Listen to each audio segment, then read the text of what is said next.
بسم اللہ الرحمن الرحیم۔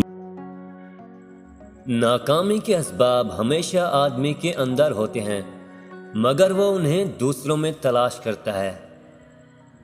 بہت سے مقامات پر خاموشی بہترین مددگار ہے، اگرچہ تم بہترین بولنے والے ہی کیوں نہ ہو۔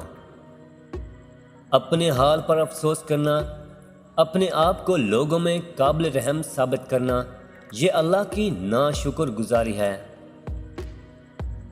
اس دنیا میں ہر شخص اتنا ہی پریشان ہے جتنا اس کی نظر میں دنیا کی اہمیت ہے۔ جو تم سے نہیں ہو پا رہا اسے اللہ پاک کے حوالے کر دو، وہ اسی کو وسیلہ بنا دے گا جو رکاوٹ بنا ہوا ہے۔ دھوکہ دیکھ کر کوئی نہیں بچتا، کسی کی آہ نسلیں اجاڑ دیتی ہے۔ روحانیت کا راستہ دوسروں کی عزت نفس کو روندنے سے نہیں بلکہ اپنے نفس کو روند کر ملتا ہے۔